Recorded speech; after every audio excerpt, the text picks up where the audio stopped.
Welcome. Thanks for joining us as we celebrate National School Choice Week. This event is hosted by School Insurance Advisors, powered by Van Popering Insurance. I'm your host, Eliza Buckingham, joined by my colleague, Brian Puckett. We hope everyone had a chance to check out our first event earlier this week, which was a discussion with Marty McCarthy. And today we are here with three notable members of the charter school realm, Lindalyn Kakadelis, Cory Draughon, and Reshall Williams. So Lindalyn, we'll start off with you first. You currently serve as the executive director of the North Carolina Coalition for Charter Schools. The coalition is a trade organization whose mission is to advocate for fair and just funding and autonomy for charter schools. Can you explain what led you to your role with the coalition, and how has your experience in education led you to strive for school choice? Lindalyn, you are on mute. I'm sorry. I'm still getting used to all this Zoom thing. You think after a year I would get used to it. But anyway, first of all, Liza, thank you so much for, and you and Van Popering Insurance for hosting this. This is so important for the movement, the charter school movement in our state. So first of all, thank you to the team, and appreciate you hosting it and inviting me to be participant of it. As a middle school student, I had the dream of becoming a teacher. And one day it happened in 1976, and I began my teaching career.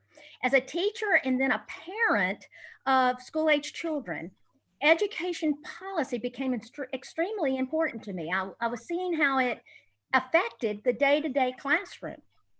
And so then in 1995, my family agreed, and I ran for the school board in Mecklenburg County. I thought that was the epitome of parental involvement, to serve on the local school board. And to this day, I agree with that. If you want to be involved, run for the school board.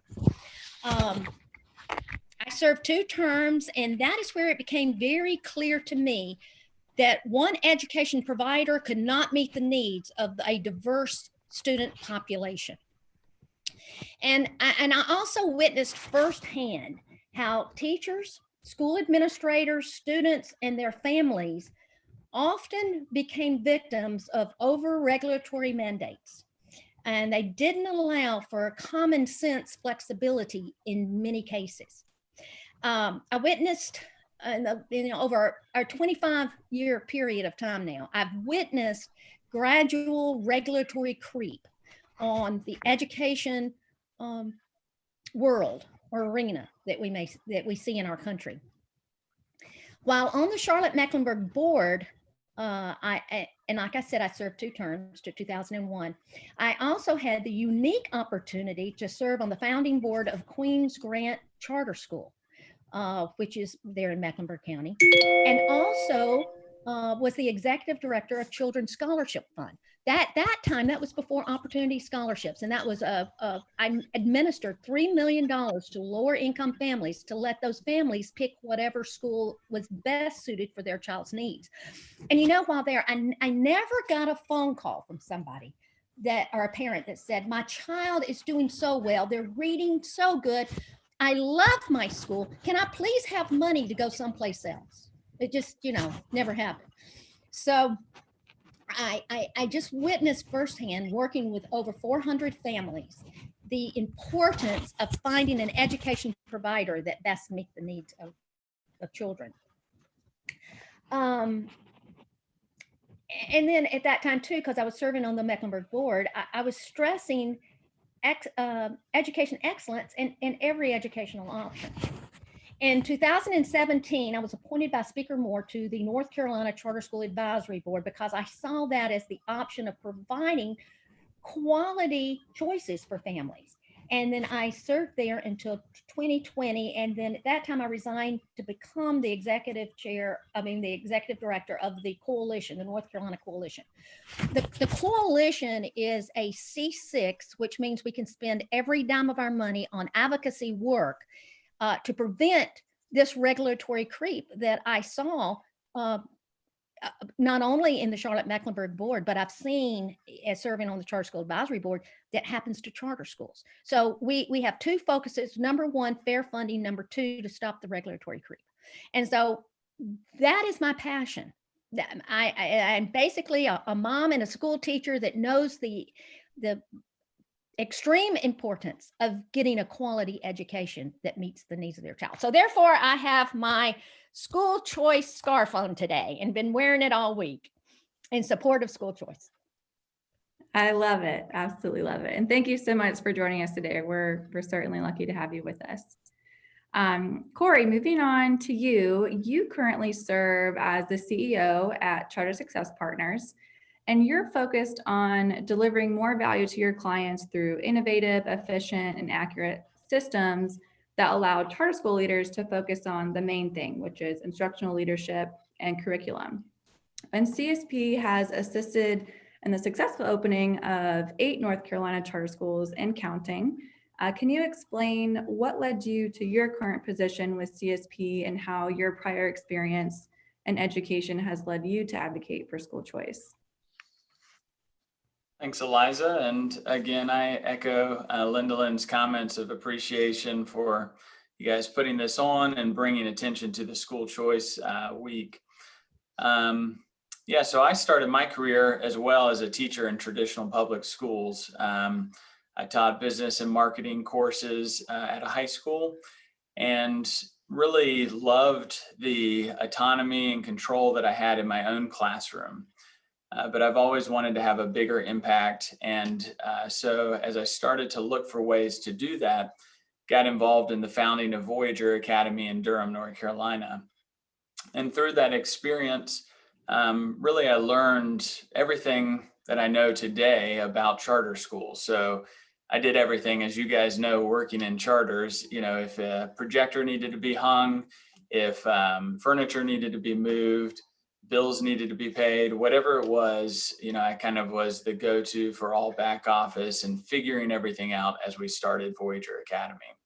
And through that, I also went to school nights and weekends for my master's in school administration and had the opportunity to write the expansion plan for the high school, and actually started the high school and was the high school principal there for 6 years and graduated 3 classes. Had a wonderful experience there. And what I really learned, in addition to just the support that instructional leaders need in charter schools to be able to do what they need to do, I also learned how important this school choice movement was and is to our families. I am a big believer in education being the equalizer, being the opportunity, the gateway for people to change their lives, to improve their lives.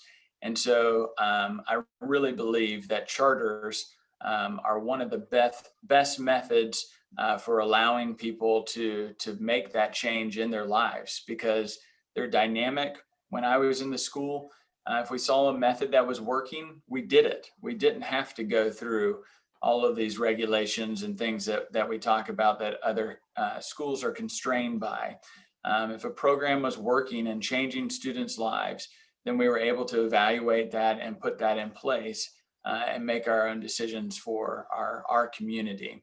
And I think that there's something to that as well about the community feel of charter schools. You know, charters are about 400 to 500 students on average in our state, I think. And you know, at my high school, I had 400 students. And every quarter, I personally signed every single report card with a wet signature. And I would add notes, make comments, monitor the students' progress, put silly smiley faces on there so that it was pre-ready for the fridge when it got home.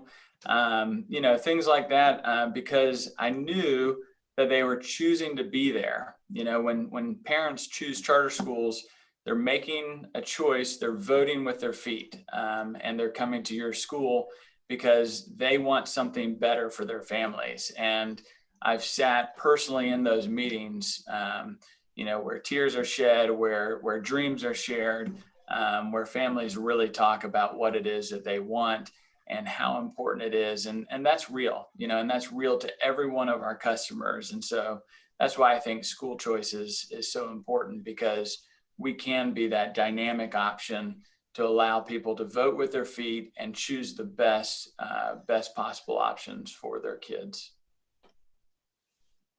I couldn't agree more. Thank you so much. And we're lucky to have your unique experience and perspective as part of our discussion today. Reshall, you currently serve as principal of Ridgeview Charter School, which was established in 2019 in Gastonia, North Carolina. And you've served in various capacities for Ridgeview, including founder, board chairperson, and now principal. And as the school continues to grow, you've mentioned that you've been enjoying your expanding work with community engagement as well. Same question to you. Can you explain how you got to your role at Ridgeview Charter and how your experience in education has led you to champion for school choice?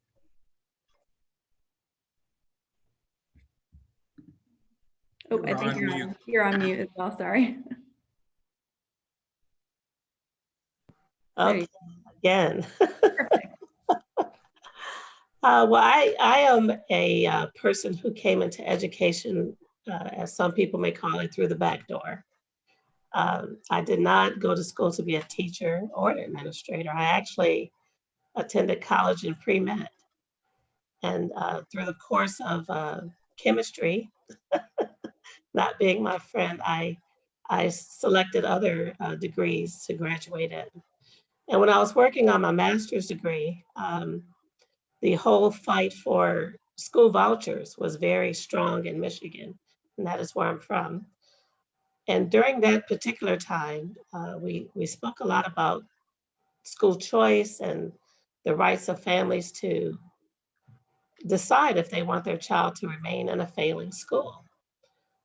Through those debates and discussions, I realized that there were so many systems in place to keep certain people doomed to a life of social economic displacement. And education was being used in that arena. There are political parties that offer options for everything else except the school your child attends.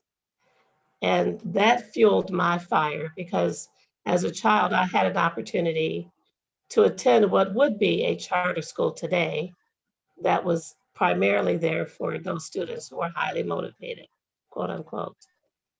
And through that, I received what I feel was one of the best K-12 experiences any child should have.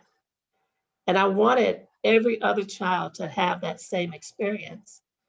And through becoming a mother myself, I realized it's not available for every child. And as a result of that and my time working on my master's degree, I guess I caught the attention of the owners of National Heritage Academies, who invited me to come in and join their administrative staff. And that's how I got into charter schools. And through that, I was able to really talk to people from those lower income areas and really ask the question, why won't you choose better for your child? Why would you choose to stay in a neighborhood school that is failing? And as a result of that, it fulfilled something within me as far as giving back to the community and I guess a moral, ethical need to know that I was doing something for children and their future.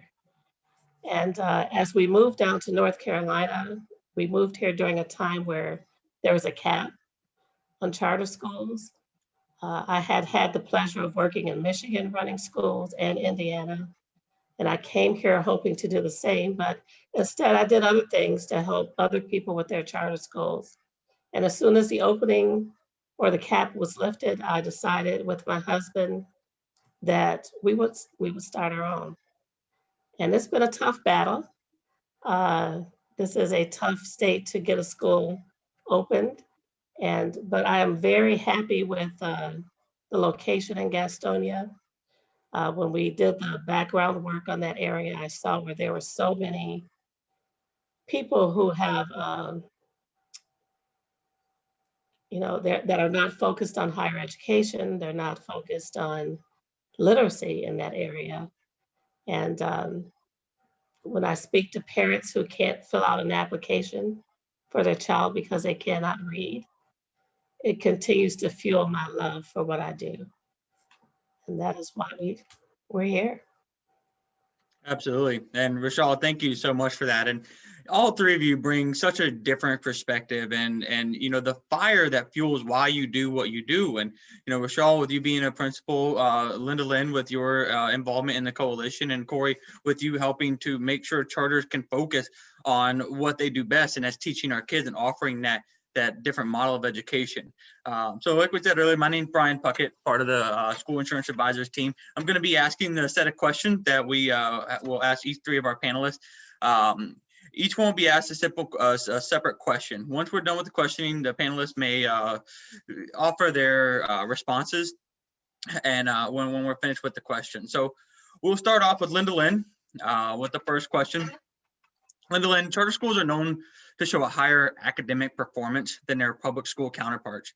When parents send their child to a charter school, due to the different models of education that are available to them, it demonstrates that they are more invested in the child's education, as the way that parents have shown their engagement in the child's educational journey by sending them to the charter school. How can you explain why they feel this empowerment and why it is important for them to have that engagement in their educational journey for their children? Right. Thank you, Brian. And you're right. For a parent to choose a charter school, it takes a choice. They have to be engaged. And I think that's one of the most important things about charter schools and magnet schools in the public school system, or any provider where a parent has to make a choice. And I wished it was that way for everyone. I can remember when I was on the Charlotte-Mecklenburg board back in the 90s, and we went to a public school choice plan after the system gained unitary status in the courts regarding their deseg case back in the 1960s. We sent out a form, and I was behind this, is to give every parent a choice. Philosophically, to say it's your child, not our child. A child should not be mandated to attend a school because of their zip code. They need to attend a school because the responsible person with that child, and that's, I guess, the problem with little human beings. Little human beings need a responsible adult somewhere in their life, and hopefully it's their parent. But if it's not the parent, they need a responsible adult. And so choosing a school is the first step in assuming responsibility. And so we saw that in Mecklenburg County at that time, and I wish they had continued it. There was at that time about 120,000 students, and interesting enough, there were probably about 10,000 families that did not get their first, second, or third choice, and then had to go to the school close to them. And those parents made such an uproar. And instead of working with them and saying, hey, let's even get you in the private school, let's work with you, parent, let's not send you to a school you don't want, they discontinued that as a district. But it's kind of like I think everyone has seen I think it's the American Express commercial where the dad's taking the child to a ball game, and they say the hat costs this much, the bat costs this much, the Coke costs this much, but the experience is priceless. Empowering families to pick their educational option is the most empowering thing we can do to families. And when they don't have that choice, or the other thing that was interesting is we found parents that didn't want to make that choice. And the reason why is they didn't want the responsibility. If I'm picking the school, then I'm responsible. If I don't have to pick the school, then I can just blame the school for all the social ills. And so it's a very empowering aspect to pick schools. And then you talked about the academic results. Interesting, because of that parent involvement, and other factors, that's not the only factor, but many other factors, we see an academic performance higher in elementary, middle, and high school in every subgroup except one in high school in math, but let's just talk about English language arts in reading. And the last data we have is from 2019. Every subgroup, every level, there's higher academic performance in charter schools. And let me just make sure you understand. We're talking about economically disadvantaged. We're talking about Black. We're talking about Hispanic. We're talking about students with disability. Across the board, we're seeing higher academic performance. Not the only reason, but one reason I do believe is because of that family parent choice. And then when they make a choice, they feel empowered and they work with the child then. Absolutely. Yeah, no, absolutely. And I think that's why we do something like this, to help promote the school choice and to let people know they do have a choice. Most of the common misconception about charter schools is they don't know that it's a choice. There's all kinds of misconceptions, and that's why we wanted to bring you guys on and be able to answer these questions and get that out there, get that name out there, allow you to put this out to the parents that don't know they have a choice. So Cory, we'll move on to you with your first question. COVID-19 has been challenging for everyone, to say the least. Throughout COVID-19, how has Charter Success Partners had to change the way that you offer the operational support processes to assist charter schools in navigating this pandemic? Yeah, thanks, Brian. So I guess I kind of left my last answer as working as an employee at a charter school. I use that as a jumping off point to start Charter Success Partners. We do provide back office operational support services to charter schools. And I did that because I wanted to have a bigger impact. And I saw that charter schools don't have the same resources as a traditional district. So you need those support systems, those third parties in place to provide you with the backup support so that you can do what you need to do with student instruction. And you're right, this pandemic has been a exercise in that. We've had to basically adapt to all of the things that were coming down the pike through the CARES Act, through the state COVID relief funding, all of those things. There was a lot to navigate with all of that. And we were able to learn about that as quickly as possible. I'm not going to lie, it was challenging for us, and our entire team as well. But we were able to learn about that. Our school leaders hopefully, felt and were able to focus on instruction while we could provide them feedback on what possibilities might exist. One of the things that I'm really proud of that our team really bird dogged was this choice between PPP. And I'm not sure how many schools really knew about the employee retention tax credit that was out there. So I know some charters, felt that PPP, that was applicable to them and they went after those funds. But there was another little known option that was called the employee retention tax credit, which stated that if your government authority shut down your operations or closed your operations, that you could then apply for retention tax credits for all of the employees that you kept on board. And there was a formula, and it was based on your payrolls as well. So many of our schools through the end of last year took this option through our support and research. We got attorneys involved to make sure that they felt like it was appropriate for charters. And some, many saved in the tens of thousands of dollars, some in the hundreds of thousands of dollars last year. That was completely due to our teams kind of digging in and making sure that we tried to navigate those back office things for the schools. So I think, one of the ways that it's changed the way that we operate is just understanding that we have to be somewhat like the charter school, right? I talked about being dynamic, adjusting what we do at a school for our families. They're voting with their feet. We exist in a market as well, right? Charters are choosing to work with us or not. And so we have to be dynamic as well. And I think that was one of the things that we really experienced and tried to dig in on and do well for our clients. And then the other thing is just the efficiency. there's been a lot of systems out there that are available that we just haven't pushed into some of our schools. And the pandemic led us to really pushing those systems for efficiency, getting e-hire into our schools, where employees that are hired are able to go through the entire hiring process without having to, have any face-to-face interaction, electronic check payments, things like that we've really tried to push to make it more efficient for schools. And I think in the long run will be a positive out of the pandemic, because they'll stick around and hopefully continue to make school leaders' lives easier by having those systems in place.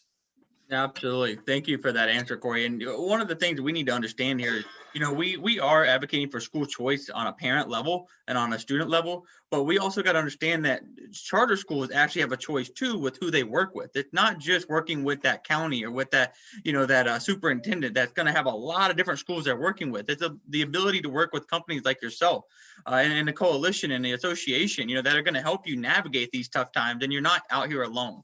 So thank you for adding that in there, Cory. Reshall, your question. Individuals within the community have compared Ridgeview's internationally influenced education to what one would find at an international baccalaureate school. You have traveled nationally, internationally to study charter school reform. You've assisted with opening charter schools and more. Why is it important to have a choice in attending a school that integrates an international perspective in education? Well, first of all, let me admit that I personally have a love for internationalism and cultures and learning about other people. And that was fueled for me when I was in high school as well. Like I said, I attended a school that would be a charter school today, and we were required to learn a foreign language for 4 years, so that when we graduated, we were fluent pretty much in whatever language we chose. That continued for me through college. I took a minor in cultural anthropology, and I just love other cultures. And I think that, for me, I grew up in an inner city, what we would call a ghetto, I guess. And those ideas and understanding that people live in other places and do things that are similar or different are foreign to most people who are limited by their neighborhood. And that awareness of the world at large is so important to the minds of all children. So when we talk about an international perspective, we really are talking about what academics call today global competency. And so, let me share what that means. The definition of that is the knowledge and skills people need to understand today's flat world and to integrate across disciplines so that they can comprehend global events and create possibilities to address them. Global competencies are also attitudinal and ethical dispositions that make it possible to interact peacefully, respectfully, and productively with fellow human beings from diverse geographies. And I borrowed that from Reimers, who coined that definition in 2009. I share it, and I believe that that's crucial for today's society. If we look at our current events right now, how can we not attest to the fact that we need to have an understanding of the world at large? And if we deny that to our students, we have to start that from elementary age so that they can develop that appreciation as they continue along. Right now, we're looking at planetary issues with global warming, epidemics, pandemics, which none of us have ever experienced. We have poverty, recessions, terrorism, all kinds of things that are not only worldwide and affecting us, but are so immediate to our senses through the internet. So when we talk about global competency in the school, it's important to remember that the implications of it is very far-reaching, economically, politically, socially, and even religiously for people today. There is a group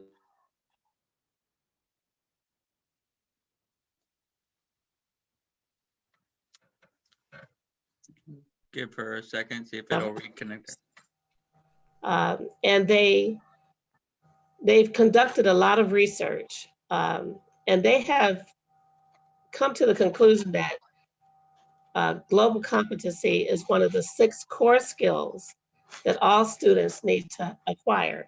The other 5 being information and communication, thinking and problem solving, interpersonal, self-direction, financial, economic and business literacy, and entrepreneurial and civic literacy.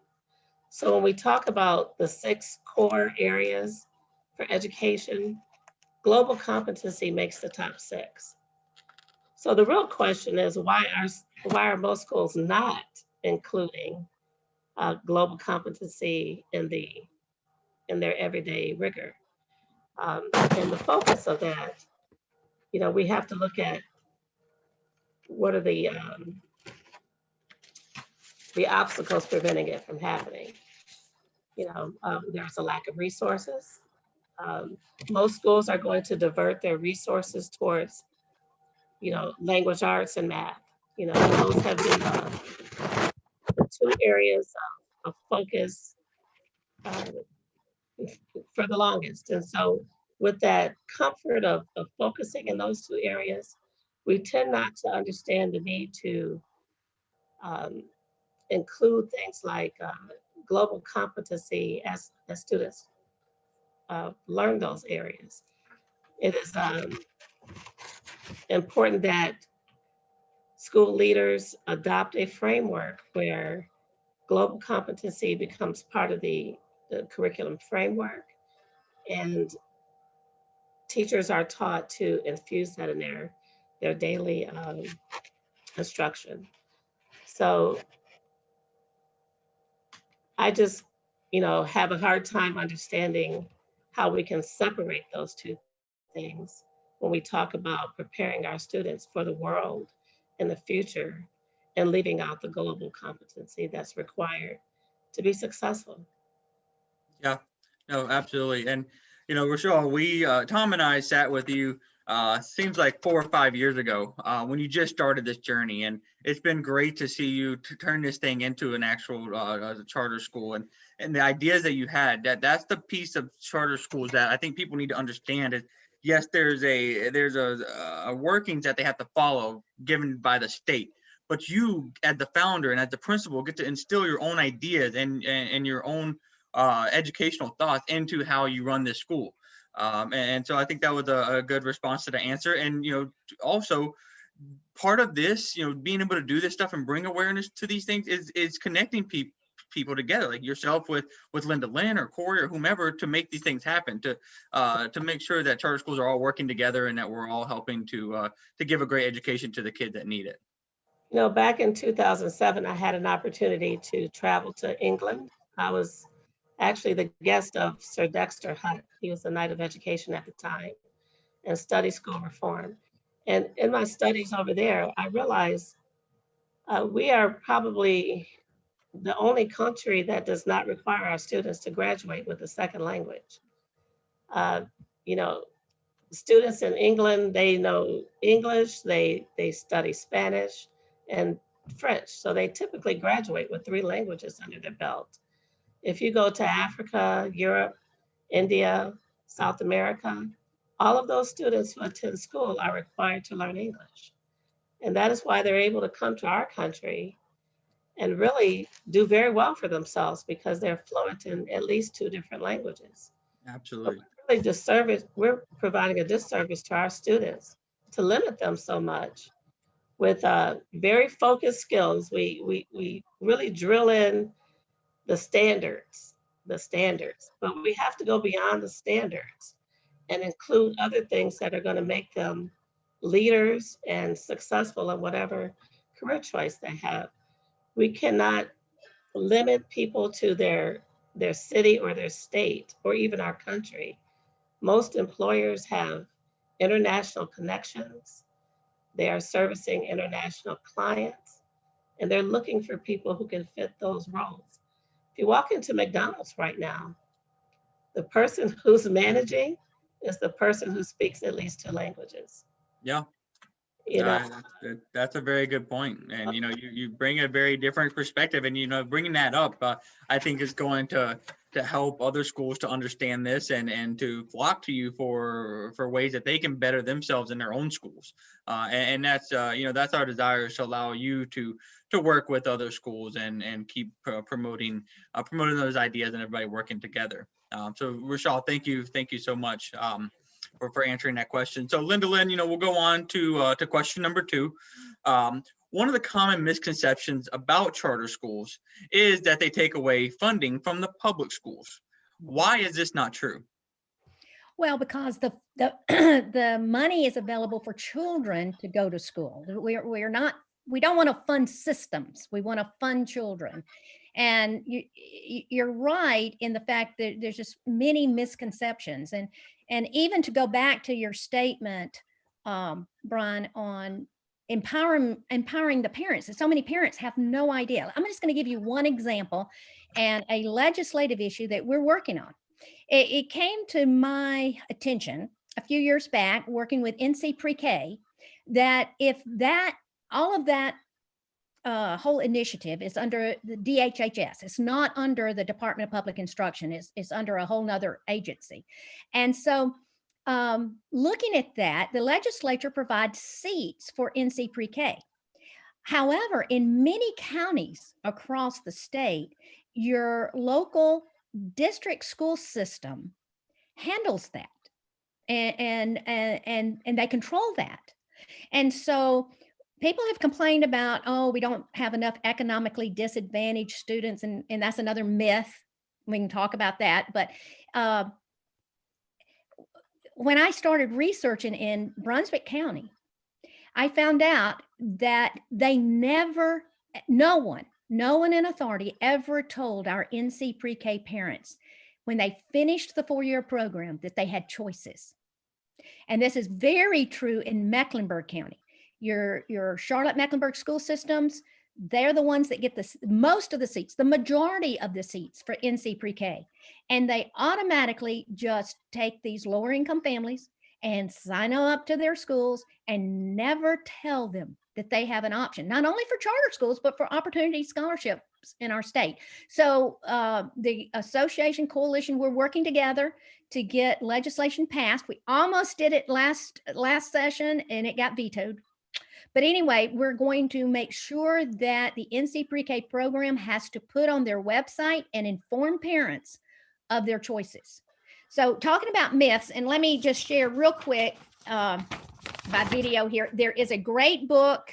I don't know if you can see that, but Cory Draughon, who just did a webinar with the association, and Neil McCluskey wrote a book about the myths. But if you don't mind, I want to take just some time and talk about 4 myths that I think are important, that we make sure we get the information out as charter school leaders and individuals that care about school choice. Number 1, you said drain money. Now, let me tell you an interesting story that just happened this week in Moore County.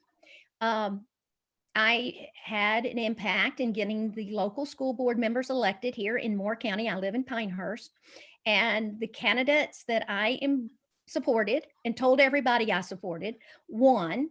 And David Hensley had the first budget meeting with the board this week on Monday. And the school system started out by saying, we have an expense. These charter schools are an expense to our school system. And David politely, graciously raised his hand, got the attention of everyone and says, I think I need to make this clear. Charter schools are not an expense to local school systems, that we are simply a pass-through account of the local funds that are given to all Moore County students. And we allow the parents to make a choice. We say, just the wording of that, just look at that. We are an expense? Oh, no. We are a pass-through account. And so, yay for David Hensley. And that's what we've got to do, is educate local board members, educate the public, because the NCAE, which is the National Educators Association affiliate here in North Carolina, I have a great network, great social media. They are daily almost sent emails out about how charter schools take money from your public school system. And nobody wants to do that. The truth is, now let's talk about the truth. We are taking, as far as local funding goes, charter schools, and this was a 2013-14 study, and we're trying to get, we expect in the next few, maybe in a month and a half, we'll have updated data on this. But back then, charter schools were receiving 73 cents on the dollar of the local system. So, I mean, the facts are not there. Okay, real quick, another misconception is we cream students. You know, only smart students go to charter schools, right? And we target these smart students. True, not true, false. We don't cream students. The third thing is, charter schools are not accountable. They're just these local crazy, you know, operators out there scamming money from students, you know, just taking, especially from low income students, just taking money. Well, that's just not true. In fact, charter schools are more accountable than your districts, because if a parent doesn't want to go to a charter school, they don't have to go. And so we're more accountable than your local districts. The local districts do not have to do a performance framework. And any charter operator knows what the detail that goes into the performance framework. No district school. I served 2 terms on the Charlotte-Mecklenburg board. I've never seen a district school close down, except that they didn't have enough students and they merged 2 schools. But you never close a school down for lack of student performance.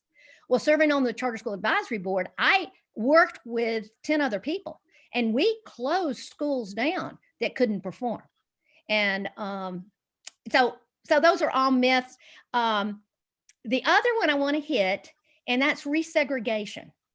And I just want to say, this day and time, racism exists. It's I tell people often this: when you find the cure for rape and murder, you will find the cure for racism, because it's an attitude of the heart. And so many people just throw that race card down because resegregation sends off lightning bolts. Nobody wants to resegregate except your extremist. Nobody wants to do that, black or white. And so, and Hispanic, we're different, but we unite in our differences.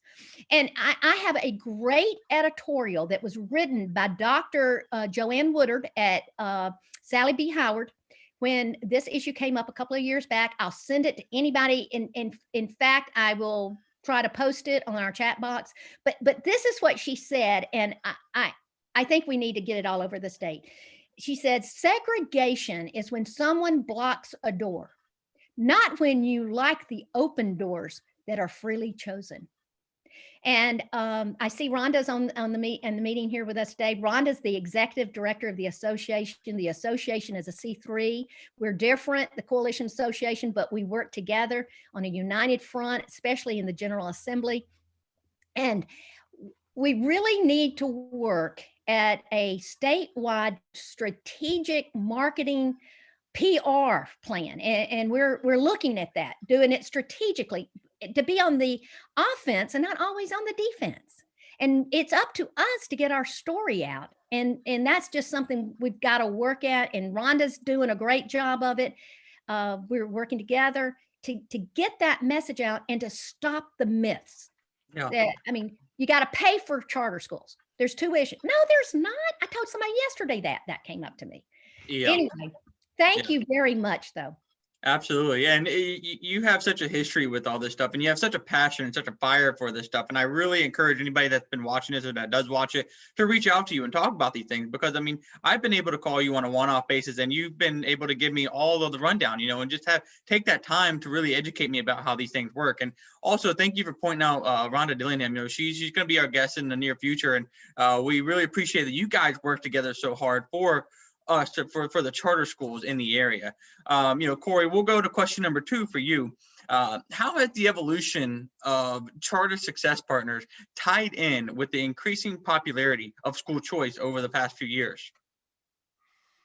Yeah, thanks, Brian. I think that we're both driven by market factors, right? Market forces. So as charter schools, as there's been more demand for charter schools in North Carolina, we've been able to support, those different charter providers. I think that we feel very much that our mission has to be about supporting the schools and what they're doing on the student instruction side, because otherwise then we lose sight of the main thing. And I think we lose sight of why we need to adapt and be more effective, bring better resources to schools. One of those market factors, market forces is the threat of competition. And I think that really drives charter schools. It drives us to be better, to try to make sure that we're doing the best we can for our clients. And I know charters in turn are for their clients as well. And there's a cost associated with that, and I think it's really important that we understand in the charter community that a lot of times we like to say, the parents are voting with that voucher or with their feet, $7,000, $8,000, depending on what county they're in and what the reimbursements rates are per student.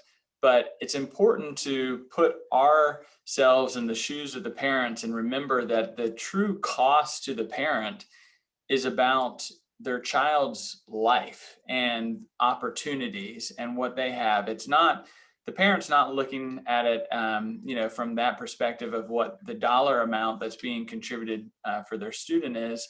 The cost is much greater. The stakes are much, much higher.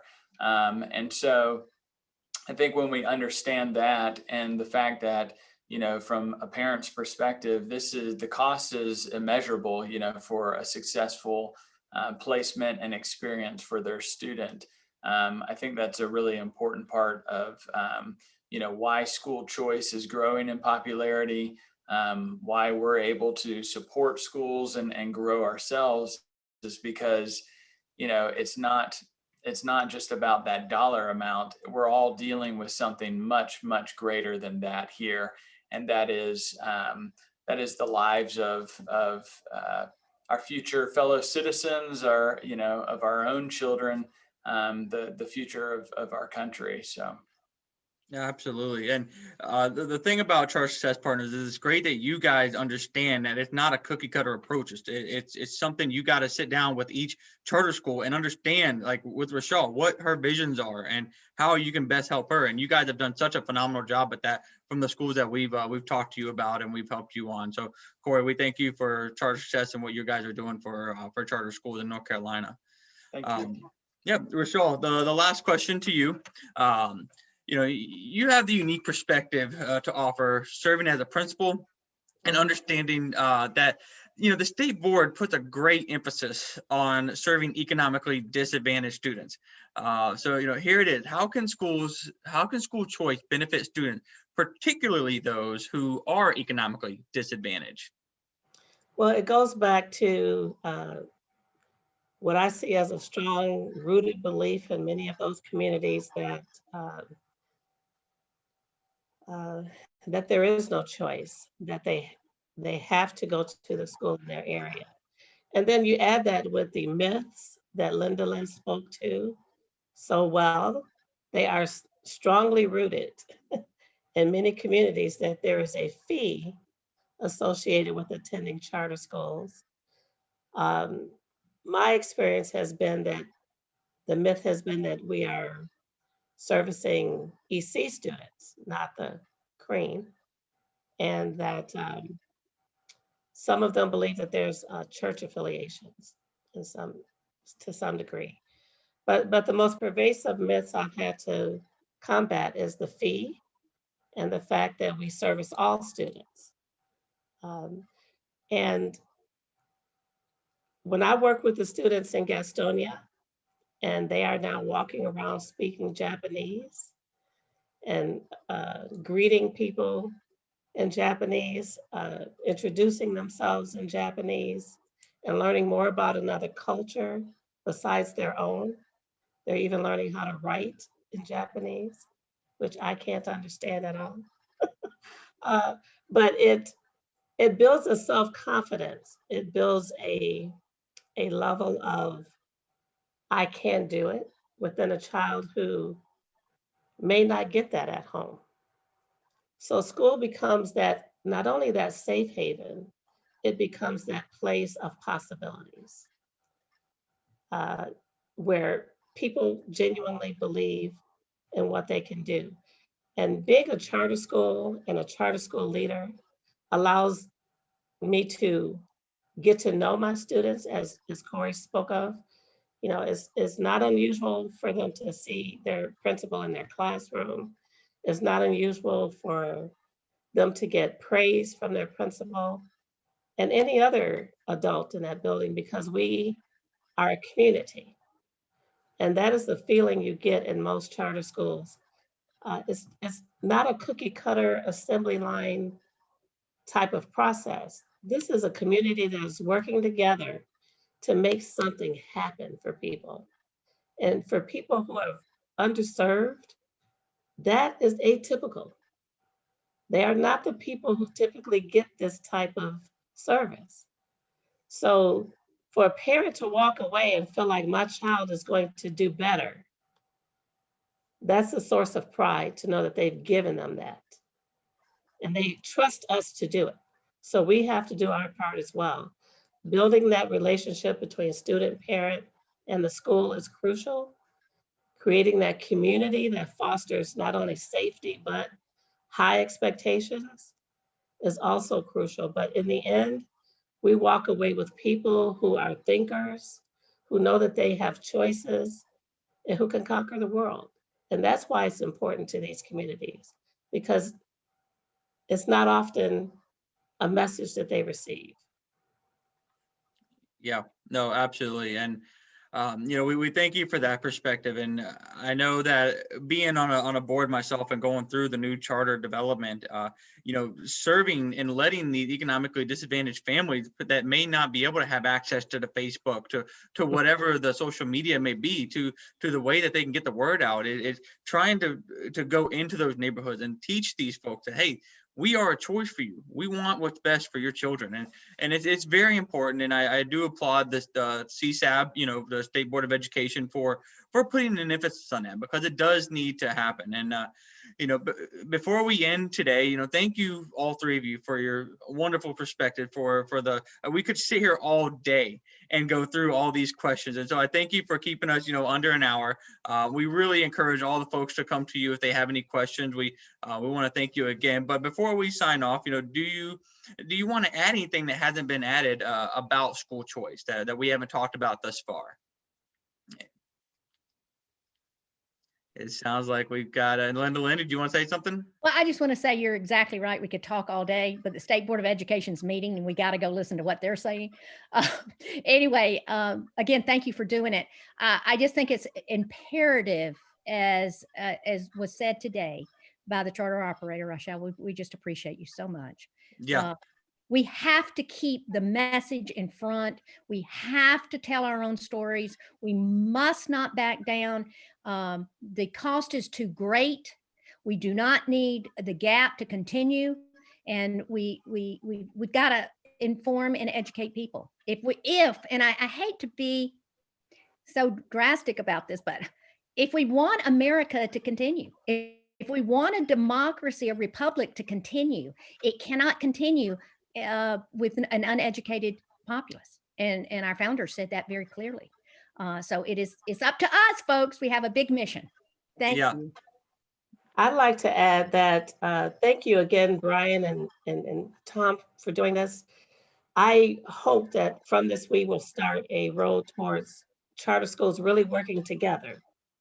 That is crucial for us to fight this fight. This is the third state I've worked in, and frankly, it is the one state that is the most disjointed with as far as charter schools working together. We really need to build this momentum and start supporting each other and solidifying our infrastructure so that we know where we can go for certain things, that we're not competing amongst ourselves, but promoting each other and making sure that we are all successful in this fight. So that is my hope for this road that we are on. Yeah. Amen. Yeah. Amen. Absolutely. And you guys have, you played into something that I wanted to mention, with Rhonda Dillingham and the association and how well she works with Lindalyn. This is our idea. She's going to be coming up and we're going to be doing a meeting with her and getting that out. And any way we can get this message out to the schools, to the parents, to the kids, however we can get out, we want to do that. And, we thank you all for taking the time during National School Choice Week. We hope that you've enjoyed this event. If you have any questions, if you want to get in touch with anybody, any of our panelists, any of us, please feel free to find our contact information in the description below. You can check us out on social media, and please stay tuned for upcoming events. Folks, thank you so much. Our three panelists, thank you for the time today, and everyone have a wonderful rest of the day. Thank you, everybody. Thank you. Thank you. I know.